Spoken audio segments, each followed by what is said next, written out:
Okay, let's go. Onisoroma, Onisu, bonjour, bonsoir, j'espère que vous allez bien. Moi ça va, ça fait tellement longtemps que j'ai pas allumé ma caméra pour enregistrer des vidéos YouTube ou même préparer des podcasts. Ça fait trop longtemps, je pense que je suis plus habituée. Et mon dernier épisode podcast date d'un mois, me semble. Et j'étais sur la solitude, il me semble. Et même ça, c'était juste comme ça, parce que ça faisait super longtemps que j'ai pas fait de podcast. Et pour les gens qui découvrent la chaîne Une Malène en France podcast, c'est un podcast qui a été créé il y a bientôt 3 ans, 2-3 ans, où je vous parlais un peu de mon parcours en tant qu'étudiante malienne en France. Et je partage énormément de choses sur ma chaîne Instagram Une Malène en France.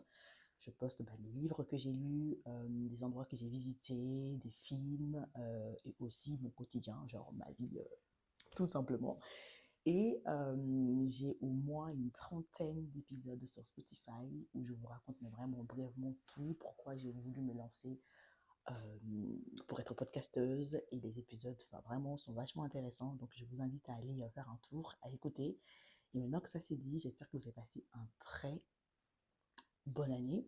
Moi, de mon côté, ça va. 2025, c'était comme beaucoup d'entre vous. C'était une année très rigide, très mouvementée. Mais à la fin, j'ai pu vraiment retrouver un tout petit peu de réconfort dans le sens où je me suis retrouvée enfin. J'ai essayé de faire un bilan et j'ai retrouvé cette sérénité que j'avais plus, ça fait très longtemps. Et aussi, je me suis dit, bah, oups, on n'a pas tout ce qu'on veut et c'est OK. Et le plus important, c'est d'être en bonne santé et d'être bien entouré. C'est ce qui a été mon cas. J'ai toujours été bien entourée, si je peux le dire comme ça. J'ai des sœurs incroyables qui sont ici avec moi en France, qui font autre chose, mais vraiment très différent de ce que moi je fais ici à Paris. Mais aussi, j'ai des très bons amis qui ont été là depuis janvier 2025 jusqu'à décembre 2025. Et c'est des petites choses en fait qu'on ne se rend pas compte, mais qui sont importantes et qu'il faut vraiment le chérir, le dire, l'honorer, le célébrer. Et on voit finalement que ça fait un bien fou. Donc si je peux résumer mon 2025, je dirais que bah, comme beaucoup d'entre vous, encore une fois, c'était beaucoup de leçons, beaucoup de questions, beaucoup de remises en question, beaucoup de... moi, j'ai été, je peux dire pour le coup que j'ai passé énormément de temps avec moi durant toute l'année 2025. C'est quelque chose qui était, c'était pas nouveau parce que dans les dernières années, j'ai toujours été seule. J'ai jamais vécu avec quelqu'un très longtemps, quoique j'ai déjà squatté chez des copines de gauche à droite, mais j'ai passé plus de temps toute seule. Enfin, je dirais, ça fait 8 ans que je vis seule dans mon appartement et tout.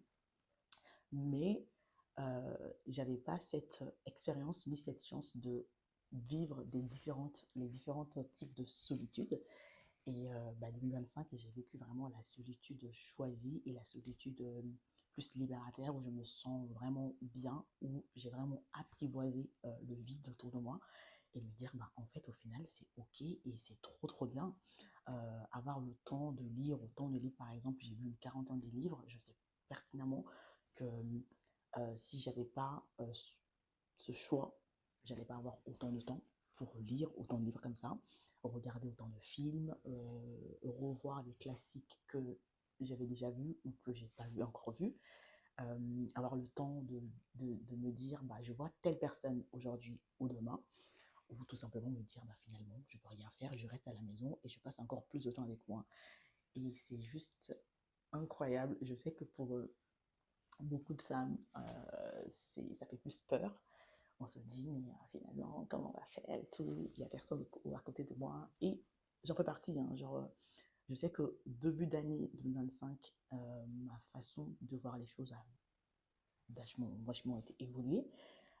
J'ai eu des moments de doute, j'ai eu des moments de peur, je ne vais pas faire genre, ah mais non, il y a eu tout ça, mais finalement, c'était vraiment incroyable.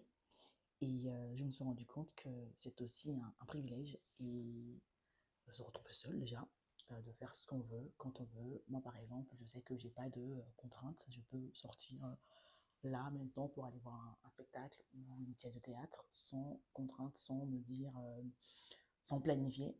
Et toutes ces petites choses-là, en fait, on ne s'en rend pas compte, mais c'est juste incroyable et qu'il faut que j'en profite. Et c'est surtout, il y a une phrase aussi, il y a pas mal de phrases qui m'ont accompagnée, mais l'une des phrases, c'était que je me dis, profite de ces moments-là, parce que on aura toujours, on a toujours en fait, non, comment, je vais y arriver. Je me dis toujours, il faut que je profite de ces moments-là où je suis toute seule, où je peux faire beaucoup de choses sans, voilà, avec toute cette liberté, de profiter au max, parce que c'est sûr que dans 1 an, 2 ans, voire 3 ans, je vais forcément encore me remémorer ces gens-là, enfin ces gens-là, me remémorer ce moment-là, et me rendre compte que, ben, en fait, c'était bien, en fait. Et donc, j'ai tout intérêt à profiter du moment pour me créer des souvenirs incroyables et des souvenirs à raconter. Et voilà. Et aussi, le but du podcast, pourquoi j'ai pas fait autant de podcasts, c'est qu'en fait, j'ai l'impression que je commence à être vraiment alignée avec moi-même. Je sais que c'est une phrase qu'on entend sur les réseaux sociaux et que ça veut dire tout et son contraire, être aligné avec soi. Enfin, pour moi, c'est un cheminement. C'est pas, ça y est, maintenant, c'est pas un état acquis qu'on se dit, bah voilà, maintenant, je suis bien avec moi-même. Donc, non, c'est un travail de tous les jours. Et que moi, le but du podcast, c'était dans un moment de ma vie où j'étais vraiment pas bien, où je ressentais le besoin de parler pour extérioriser. Comme je vous ai dit, moi, je consultais des psys à l'époque et qu'à un moment, je me suis rendu compte que je ne pouvais plus et que bah, l'alternative, c'était de m'enregistrer, parler comme si je parlais à un psy et par la suite, j'ai pris le choix de vous partager à vous et je vois qu'il y a eu beaucoup de gens qui aiment ce podcast et qui m'ont fait des retours très sympas. Et donc, bah, ces derniers temps, j'ai plus ce besoin-là de me dire, bah, il faut que je parle, il faut que je parle, il faut que je parle pour extérioriser quoi que ce soit. Parce que je pense que j'ai mûri et parce que je pense que je n'ai plus surtout l'énergie de, de me remémorer encore plus des traumas, sur le fait que quand je suis arrivée en France, sur mon enfance, et ça m'a permis de découvrir d'autres, d'autres disciplines. Genre, je sais qu'au début, j'avais fait une vidéo où je vous parlais de Freud et d'Alder, qui est un psychologue. Et j'ai fini, je me suis rendu compte que j'ai beaucoup été dans tout ce qui est psychologie freudienne, c'est-à-dire parler vraiment, me remémorer de mon enfance, de mes traumas pour expliquer ou pour justifier mon état d'actuel étant adulte maintenant. Et à un moment donné, je me suis dit, bah, je vais bifurquer pour suivre le courant Alder, c'est-à-dire me dire, bon, ok, maintenant, je sais les causes, je connais les faits, je connais mon enfance, je connais mes traumas, je sais tout ça. Qu'est-ce que je fais maintenant? Est-ce que je décide de rester là-dedans et de le répéter, parce que j'ai aussi eu le temps de réécouter mes podcasts ou même de regarder les vidéos que je vous ai partagées, c'était plus trop de ah j'ai vécu ça, ah j'ai pas de travail, ah si, ah j'aurais dû ci, ah j'aurais dû ça. À un moment je me suis dit bon prends le temps, c'est là où en fait la solitude choisie pour moi était bénéfique, c'est j'avais largement le temps de me plaindre et aussi de trouver une solution de moi à moi-même. Donc je me suis dit à un moment, ok, prends un sujet, n'importe. Par exemple, je parlais de mon travail, comment j'ai perdu mon travail. Je suis pas rentrée dans les détails pour vous raconter, mais j'ai pris le temps, avec le recul, je me suis dit, il y a vachement des choses que je pouvais faire autrement. Malheureusement, sur le moment, j'ai pas eu cette, euh, comment dire, comment employer les bons termes, euh,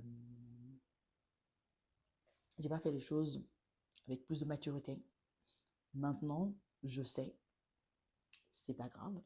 La prochaine fois, je vais essayer de le faire autrement et je vais surtout pas rester là-dedans à remémorer ces moments-là quand je travaille avec mes amis ou à me dire ah mais non, mais flûte, t'aurais dû parler comme ça, t'aurais dû réagir comme ça, t'aurais dû être plus souple, être plus lisse. Ça va m'apporter rien. Mais vraiment, à part le remémorer, je sais qu'il y a beaucoup de gens qui disent bah, plus t'en parles, plus t'en parles. Enfin, le but même de Freud, c'est que bah, c'est comme ça que tu vas t'améliorer et passer à autre chose. J'ai essayé ce cas-là, j'ai vu que ça m'a pas aidé plus que cela. Donc maintenant, ce que je fais, je regarde, mets les mots dessus et je me dis, bah, écoute, bah, tu feras les choses autrement. Vous me direz peut-être c'est de la maturité, peut-être c'est parce que c'est ça la maturité, tant mieux.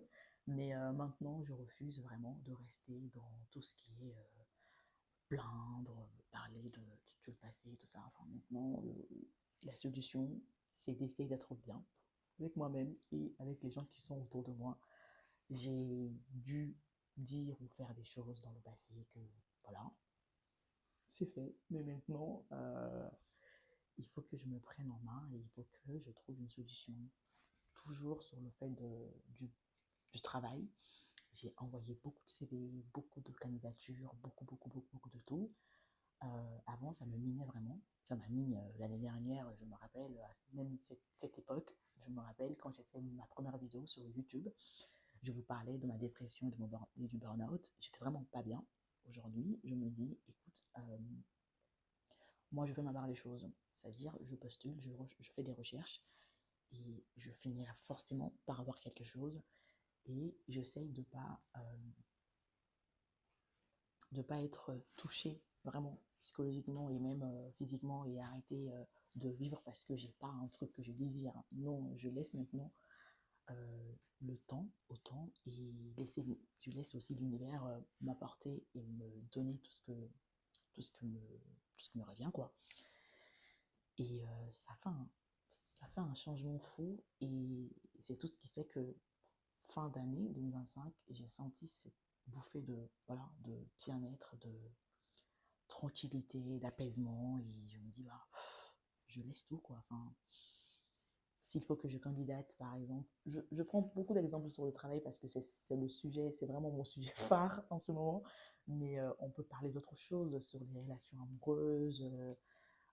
Exemple, moi, je m'attachais beaucoup à un moment donné à des gens vraiment, que ce soit amical, familial ou même amoureuse, je m'attache beaucoup. J'ai ce côté, tu vois, une personne très authentique et très loyale et très fidèle. Si je veux un truc, mes amis, enfin, c'est mes amis, mon amoureux, enfin, je le veux, je le veux. Et je m'attachais, mais vraiment trop. Et je me suis dit, ben, c'est bon, quoi, ça ne me définit pas du tout. Je suis une personne entière. Euh, j'ai des valeurs, j'ai des principes, et donc j'ai pas forcément besoin d'être définir à travers qui que ce soit, et surtout arrêter d'idéaliser les gens et de projeter autant d'imagination, autant de perfection aux gens.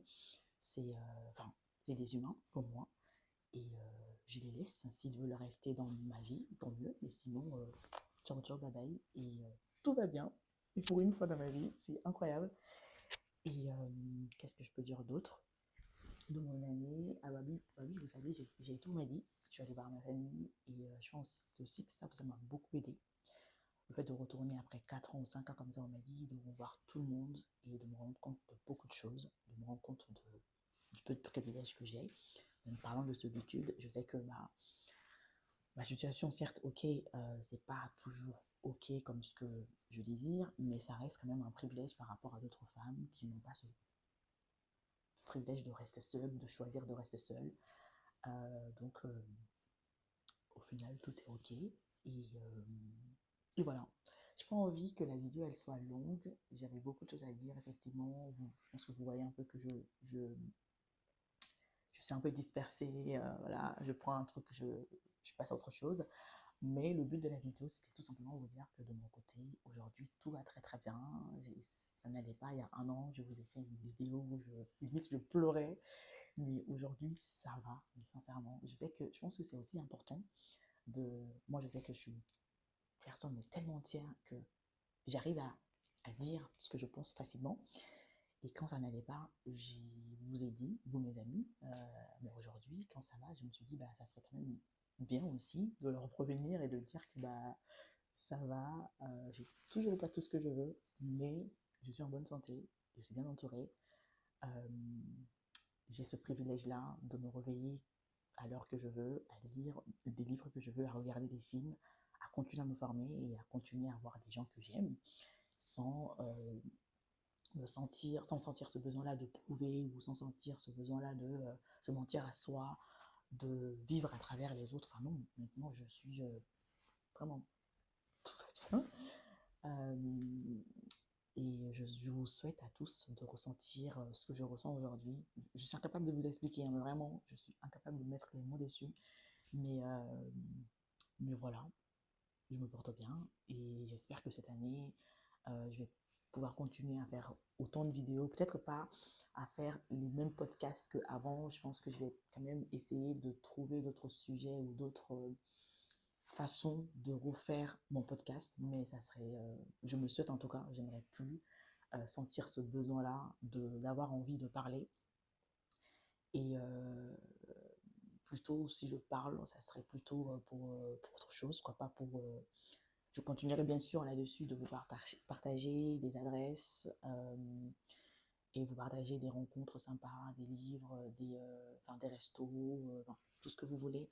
Mais je vais peut-être essayer de plus axer le sujet sur moi et de vous partager plus d'épisodes chouettes. En tout cas, ça serait le but. Et aussi partager des vlogs éventuellement. N'hésitez pas à vous abonner à mon compte Instagram Madeleine en France. J'ai aussi un compte TikTok qui est Madeleine en France. Et à cette chaîne YouTube Madeleine en France podcast. Et voilà, on se redit à très très très vite. En tout cas, prenez bien soin de vous. Et je vous fais de gros bisous.